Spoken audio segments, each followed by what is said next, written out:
Buenas noches, el Señor les bendiga. El mensaje para esta noche de hoy se titula Yo estoy convencido de que Jesús es el Cristo. ¿Y tú? Pero antes de entrar en materia, vamos a colocar también este tiempo de la palabra de Dios en sus manos. Padre, en esta noche, Señor, te damos gracias por el privilegio que nos das de compartir tu palabra, Señor. Sabemos, Padre, que para ti no hay fronteras, Señor. Y aunque no estemos físicamente en el mismo lugar, Señor, sabemos que tu Santo Espíritu está habitando en medio de nosotros. Sé tú hablando conforme a tu voluntad y tu sabiduría y lo que nos quieras decir, Padre Santo. A ti sea toda la gloria y la honra en el precioso y poderoso nombre de Jesucristo. Amén. Hoy vamos a estar leyendo todo en Reina Valera 1960. No nos vamos a mover de ninguna versión a otra. Y sin más preámbulos, la poderosa palabra de Dios en el libro de Mateo, capítulo 16, versículos del 3 al 17, nos dice lo siguiente. Viniendo Jesús a la región de Cesarea de Filipo, preguntó a sus discípulos diciendo, ¿quién dicen los hombres que es el Hijo del Hombre? Ellos dijeron, unos Juan el Bautista, otros Elías y otros Jeremías, o algunos de los profetas. Él les dijo, ¿y vosotros quién decís que soy? Respondiendo, Simón Pedro dijo, tú eres el Cristo, el Hijo del Dios viviente. Entonces le respondió Jesús, bienaventurado eres, Simón, hijo de Jonás, porque no te lo reveló carne ni sangre, sino mi Padre que está en los cielos. La verdad es que cuando nosotros tomamos la decisión de ser cristianos, es decir, de ser creyentes en el nombre de Jesucristo, el ser cristiano no es ser seguidor de una religión. ¿Por qué? Porque una religión, y aquí voy a hacer un paréntesis para definir las cosas como son, la palabra religión viene de un compuesto del latín re, que quiere decir volver a, y ligare, que quiere decir ligar, es decir, volver a ligar. Pero es un concepto en donde ha prevalecido durante siglos los preceptos humanos, porque es ese volver a Dios, pero muchas veces olvidando de que no es a través de unos pasos o de unas estrategias meramente humanas, sino a través de una relación en Jesucristo. Entonces, el ser cristiano realmente no es una religión, es una relación, y una relación con una persona que está viva, que es nuestro Señor y nuestro Salvador Jesucristo. Pero, como en toda relación, es necesario que conozcamos a esa persona con la cual nosotros nos vamos a relacionar.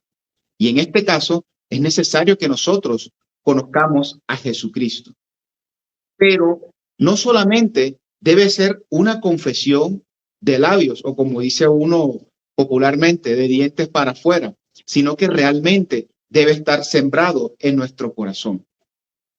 Y cuando nosotros tenemos una relación con alguien, pues ese alguien de una u otra forma influye en nuestras vidas. Por ejemplo, en la relación de matrimonio, se unen dos personas que son diferentes, pero con el tiempo una a la otra se van influenciando. Así también sucede en nuestra relación con Jesucristo. Él empieza a influir de tal manera en nosotros que nosotros empezamos a dar evidencias de esta maravillosa relación. Pero muchas veces pensamos, o bueno, más bien, cuando el inicio de esa relación empieza, cuando aceptamos a Jesucristo como el Señor y Salvador de nuestras vidas. Pero muchas veces nos quedamos con el rol de Jesús como nuestro Salvador. Ajá, ¿y qué pasa con el rol del Señor? Cuando nosotros aceptamos el señorío de algo o de alguien en nuestras vidas, pues nosotros de manera voluntaria colocamos nuestra voluntad a su disposición. Y, por ejemplo, cuando nosotros somos empleados de una empresa, seguimos las normas que están regidas por esta empresa. Y esta empresa tiene la obligación, pues, de velar por nosotros, no solamente con un salario, sino prestaciones, en fin, salud, pensión, todas las cosas que una empresa está obligada a cumplir con un empleador. Así también nosotros tenemos esa cobertura del Señor y la cobertura, una que es totalmente inigualable, que es su poderosa y única salvación.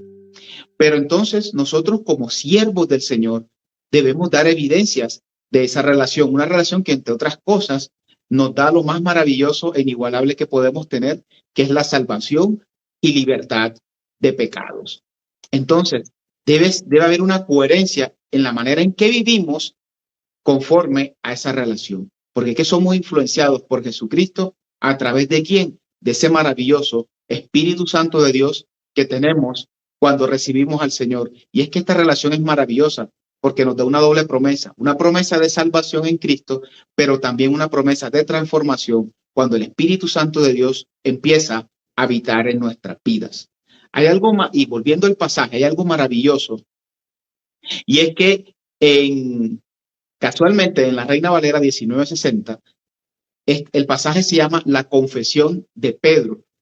Y realmente cuando alguien se confiesa, manifiesta con sus labios o habla con su boca lo que está cimentado en su corazón. Y es verdad, el Espíritu Santo le reveló esta verdad a Pedro, que Jesús era el Cristo, el Hijo de Dios. Pero tenía esa convicción bien clara en su corazón. Y así debe ser en nuestras vidas.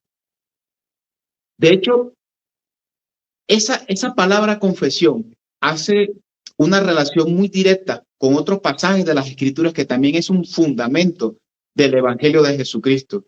Y es Romanos 10, del 9 al 10, que dice que si confesares con tu boca que Jesús es el Señor y creyeres en tu corazón que Dios le levantó de los muertos, serás salvo. Porque con el corazón se cree para justicia, pero con la boca se confiesa para salvación.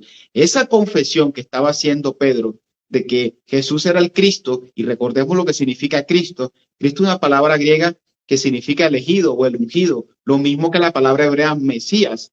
Entonces, recordemos que en esa época, en ese contexto histórico, se ungía a los reyes porque eran elegidos para ser los gobernantes de ese país. Jesucristo no solamente fue ungido para ser un gobernante de un país o de una etnia específica, sino que fue ungido para ser el Salvador y el que rescate y redime nuestros pecados. Entonces, Pedro, al confesar con sus labios que Jesús era el Cristo y creerlo en su corazón, ahí nos estaba dando un preámbulo de lo que realmente es la verdadera salvación. Pero vamos ahora un poco a esa pregunta tan directa que hace Jesús, que dice, miren, ¿ustedes quién creen que es el Hijo del Hombre? Recordemos que Jesús se hacía llamar a sí mismo el Hijo del Hombre. Y algunos dicen, no, mira, algunos creen que tú eres Juan el Bautista, o que eres Elías, o que eres el profeta Jeremías, o cualquiera de otros profetas. Pero esta respuesta realmente no es concluyente, no nos dice, no nos apunta a Jesús, como el Cristo. Entonces, veamos esas opciones y confrontemos a la luz de las Escrituras, esas opciones que la gente estaba dando de quién era Jesús según su propia opinión. Vayamos al primer ejemplo, Juan el Bautista. ¿Por qué la gente creía que Jesús podía ser Juan el Bautista? Recordemos que Juan el Bautista había sido decapitado, es decir, lo mataron por mandato de Herodes el tetrarca. ¿Y por qué él terminó de esa manera? Recordemos que Herodes el tetrarca se casó con la que era su cuñada, es decir, la esposa de su hermano. Y Juan el Bautista, que no tenía pelos en la lengua, entre otras cosas, haciendo un paréntesis, y también movido por el Señor, le dijo, mira, no es lícito que tú estés casado con la esposa de tu propio hermano. Esto enfureció a esta mujer y en una celebración especial que hicieron para Herodes, la hija de esta señora bailó de cierta manera, le danzó, que este hombre quedó impresionado y dijo, bueno, te voy a dar lo que me pidas, así sea la mitad de mi reino. Y esta chica, influenciada por su madre, le pidió la cabeza de Juan en una bandeja. Y este hombre estaba tan contrariado por esto que empezó a divulgar, y eso está en las Escrituras, de que Jesús hacía esos milagros era porque era Juan el Bautista resucitado. Y sabemos que no es así. Veamos la opción de que si Jesús era Elías. Y mucha gente pensaba que Jesús era Elías por una profecía que se encuentra en el libro de Malaquías, capítulo 4, versículos del 5 al 6, donde el profeta Malaquías, dirigido por el Espíritu Santo, dice: he aquí yo os envío el profeta Elías, antes que venga el día de Jehová, grande y terrible. Él hará volver el corazón de los padres hacia los hijos, el corazón de los hijos hacia los padres, no sea que yo venga y hiera la tierra con maldición. Pero en realidad, esa profecía se cumple en Juan el Bautista. Veamos lo que dice la palabra en Lucas 1:17, y dice: e irá delante de él con el espíritu y el poder de Elías, para hacer volver los corazones de los padres a los hijos, y de los rebeldes a la prudencia de los justos, para preparar al Señor un pueblo bien dispuestos. Este pasaje de Lucas 1:17 era el ángel revelándole a Zacarías, padre de Juan el Bautista, realmente quién iba a ser su hijo.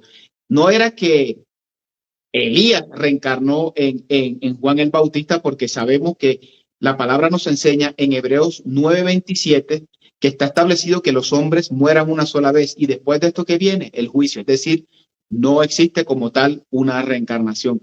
Pero lo que sí es claro es que ese Espíritu Santo que estaba operando en Elías también iba a operar en Juan el Bautista, que realmente Juan el Bautista, recordemos que su rol fue el de anunciar la venida de nuestro Señor y Salvador Jesucristo. Entonces aquí estamos descartando dos de las opciones que estaba diciendo la gente. Ahora, voy a hacer un paréntesis, realmente refiriéndome a esta palabra de Hebreos 9:27, donde el Señor establece o se establece que los hombres mueran una sola vez y después de esto viene el juicio.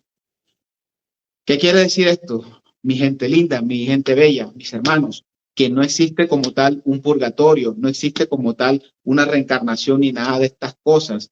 Después de la muerte, nuestro destino es o el cielo eternamente para habitar con el Señor, o el infierno si durante nuestra estadía en esta tierra decidimos darle la espalda a nuestro Señor y Salvador Jesucristo. Por eso es importante que nosotros, así como el apóstol Pedro tuvo la convicción en su corazón de que Jesús era el Cristo, así también para nosotros hoy en día es muy importante creer y tenerlo claro de que Jesús es Cristo, el Hijo del Dios viviente. Hablemos de la opción de Jeremías.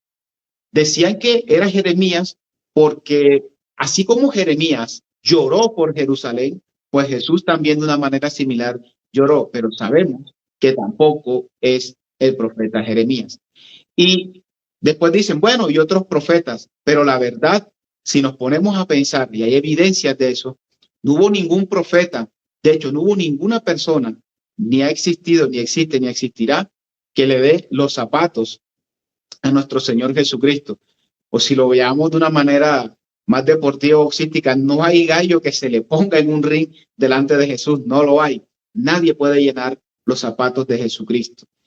Y a lo largo de la historia han habido muchos personajes que han ofrecido soluciones, alternativas de salvación y bienestar muy diferentes a lo que nos ofrece Jesús. Y así como esta pregunta, que es una pregunta, la pregunta que hace Jesús, donde no solamente dice, bueno, primero quién dice la gente que soy, después le pregunta directamente a los discípulos, ¿y quiénes creen ustedes que soy? Es una pregunta que confronta, pero que confronta no para señalar, no para avergonzar, sino para abrir los ojos. Y fíjense cómo el Señor es tan bueno que a través de su Santo Espíritu que hizo, le reveló a Pedro para que no solamente ellos tuvieran entendimiento, sino hoy en día nosotros. Pero vamos a confrontar algunas de las tantas filosofías, corrientes y personajes que trataron que si los ponemos delante de Jesús, por su propio peso se caen o se desmoronan. Por ejemplo, voy a mencionar algunas cuantas. Karl Marx y Friedrich Engels, que ellos fueron los fundadores del comunismo, ellos dijeron que el problema del ser humano estaba relacionado con la lucha de las clases. Pero ¿saben una cosa? Dios nos enseña a través de su palabra que el verdadero problema del ser humano es el pecado y que su solución es Jesucristo. Dice la Biblia en Romanos 6:23 lo siguiente: porque la paga del pecado es muerte, mas la dádiva de Dios es vida eterna en Cristo Jesús, Señor nuestro. Aquí el Padre nos está diciendo a través de su palabra, inspirada en el Espíritu Santo, que saben que el problema del hombre o del ser humano es el pecado, pero la solución es Cristo Jesús. También hubo un personaje muy famoso, ya siguiendo esa línea del comunismo, Lenin. Él en la revolución bolchevique, en la antigua Unión Soviética, él prometió una revolución en donde cada uno tendría pan, pero saben que él no tuvo el coraje de decir lo que dijo Jesucristo en Juan 6:35. Jesús les dijo: yo soy el pan de vida, el que a mí viene nunca tendrá hambre, y el que en mí cree no tendrá sed jamás. Otro famoso, pero triste y célebremente, Adolf Hitler. Él empezó a lanzar asombrosas y exageradas afirmaciones del papel de Alemania en la tierra y que gobernaría 1000 años y todo eso. Pero saben una cosa, él nunca se atrevió a decir lo que dijo Jesucristo con toda seguridad y convicción en Juan 14:6, que dijo: yo soy el camino, la verdad y la vida, y nadie viene al Padre sino por mí. Y si vamos de pronto a algunas religiones, Buda, él enseñó la iluminación y murió buscando más luz, pero ¿saben una cosa? Nunca se atrevió a decir lo que dijo Jesús en Juan 8:12, cuando afirmó: yo soy la luz del mundo, y el que me sigue no andará en tinieblas, sino que tendrá la luz de la vida. Hablemos más de un poco más actual, los gurús de la nueva era. Ellos dicen que a través de la reencarnación seremos reciclados hasta llegar a ser personas correctas, pero ninguno de ellos se atreve a decir lo que dijo Jesús en Juan 11 del 25 al 26. Yo soy la resurrección y la vida. El que cree en mí, aunque esté muerto, vivirá. Y todo aquel que vive y cree en mí no morirá eternamente. ¿Crees esto? Otro personaje, Mahoma, él afirmó que él y sus tribus eran descendientes de Israel. El otro, perdón, de Ismael, perdón, el otro hijo de Abraham, pero nunca se atrevió a decir lo que dijo Jesús en Juan 8:58, cuando dijo: de cierto os digo, antes que Abraham fuese, yo soy. Y por último, hubo uno más contemporáneo, bueno, de hace un par de siglos, Sigmund Freud. Dijo que la psicoterapia sanaría los dolores emocionales y espirituales de la gente, pero nunca se atrevió a decir lo que dijo Jesús en Juan 14:27, que dijo: la paz os dejo, mi paz os doy. Yo no os la doy como el mundo la da. No se turbe vuestro corazón ni tenga miedo. Entonces, ya vimos muchos personajes que hablaron y dejaron enseñanzas, pero saben una cosa: Jesucristo no es nuestro Salvador por cosas que haya dicho solamente, sino por lo que realmente hizo, porque todo lo que predicó, él lo ratificó con hechos. Todas las religiones, las doctrinas, las filosofías tienen algo en común, y es que te dicen: mira, tú tienes que ser bueno y tienes que hacer estas y estas y estas obras para ganar tu salvación. En cambio, Jesucristo, ¿qué nos dice? Miren, yo soy el camino y la verdad y la vida, y nadie viene al Padre sino por mí. Y la salvación es un regalo que aceptamos por fe, porque nadie es lo suficientemente perfecto para reunir las condiciones de una vida perfecta y de comprar con esa vida perfecta y actos la salvación. La tenemos gratis a través de Jesucristo. Cuando, como vimos ahorita, confesamos con nuestros labios que Jesús es el Señor y creemos en el corazón que Dios le levantó de los muertos. Y de esta manera nosotros seremos salvos. ¿Y qué hizo ahí Jesucristo por nosotros? Murió para pagar la deuda del pecado con la que todos nacimos y resucitó para vencer al fruto del pecado, que es la muerte.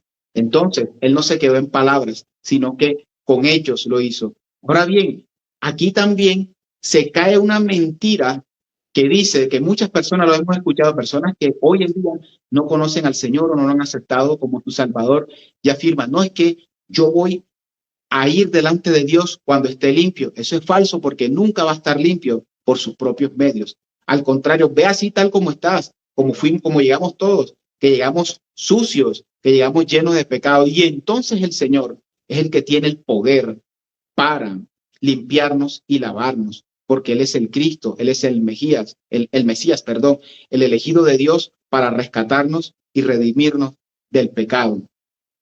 También Jesús ratificó todas las enseñanzas que nos dio con sus obras, por ejemplo, colocando Él su propia manera de vivir como ejemplo, como modelo a seguir, y también a través de los milagros que hizo y a también de esas respuestas tan acertadas que daba cuando trataban de tentarlo. Yo creo que los fariseos, ellos trataban de hacer caer a Jesús con ciertas trampas, preguntas y circunstancias, lo que hicieron fue un favor a toda la humanidad porque mostraba a Jesús su casta cada vez que trataban de ponerle piedra de tropiezo. Él mostraba lo sabio que era, lo amoroso que era, lo misericordioso que era. Y por muchas de estas intentos de zancadilla, pues lo que hicieron fue que Jesús mostrara cada vez más sus credenciales. La verdad es que hemos visto hoy, a la luz de la palabra y de algunos ejemplos y confrontando lo que el mundo nos ha ofrecido a través de la historia con lo que nos ofrece el Padre a través de nuestro Señor Jesucristo, y tenemos evidencias contundentes de que Jesús es el Cristo, el Hijo de Dios. No permitamos que más nada ni nadie nos confunda con teorías falsas, con fantasías humanas, con doctrinas de error, pensando de que Jesús no es el Señor. De hecho, en el contexto del pasaje que leímos inicialmente, en donde Jesucristo confronta a sus discípulos preguntándole quién era Él, y todo esto surge porque ya había oposición en Cristo y mucha gente empezó a dejar de creer. Pero saben una cosa, la oposición hoy en día aún es más fuerte, pero Jesucristo sigue siendo el mismo, Jesús sigue siendo el Cristo, y no podemos que nada ni nadie nos arrebate esa verdad. Fíjense una cosa, no es suficiente andar con Cristo para realmente tener esa convicción. Es necesario que nos relacionemos con Él a diario. Y le voy a presentar dos ejemplos. Tenemos a Simón Pedro y a Judas Iscariote. Simón Pedro, cuando le hablaban de Jesús, sí, como dijimos ahorita, era el Cristo, pero también afirmó otra verdad muy poderosa. Cuando muchos de los discípulos empezaron a marcharse, él les dijo, y ustedes también se van a marchar, y Pedro les dijo, pero ¿a dónde nos vamos a ir si solamente tú tienes palabras de vida eterna? Él se dio cuenta de que Jesús era totalmente valioso, era invaluable. Y saben una cosa, las cosas se saben que son más o menos valiosas por qué o de la manera en que pueden sustituirse. Si son fácilmente sustituibles, pues no valen nada. Si son insustituibles, su valor es incalculable. Pedro sabía que Jesús era insustituible. ¿Qué pasó con Judas? Judas Iscariote. Él no puso su confianza en Cristo, puso su confianza en las riquezas. Y no se puso de pronto a pensar primero si realmente eso que estaba cambiando por Jesucristo podía sustituirlo. ¿Cuál fue el final de uno y del otro? Es cierto, Pedro negó al maestro 3 veces, pero después fue restaurado. Y miren el hombre que fue en la historia, no solamente en la historia cristiana, sino en la historia de la humanidad. Un hombre realmente usado por Dios, no solamente en palabras, sino en poder, porque el evangelio de él no era teórico, sino que era con poder y gloria. En cambio, ¿cómo terminó Judas? Acabando con su propia vida. Uno puso, Pedro, su confianza en lo eterno, en Jesucristo, y eternamente será recordado, y está ya en la eternidad con el Padre. Otro puso su confianza en las riquezas materiales, en las que perecen. ¿Y qué pasó con su vida? Pues pereció. Entonces, ya con estas evidencias, a la luz de las Escrituras y comparándolas aún con cosas de este mundo, que no nos quepa, duda alguna, que Jesús es el Cristo, es el que vino a redimir nuestros pecados, venció al pecado, venció a su fruto la muerte, y gracias a él millones de personas están hoy salvas. Ya unas partieron y otras todavía estamos aquí y confiamos que seguirán siendo más. Vamos a orar.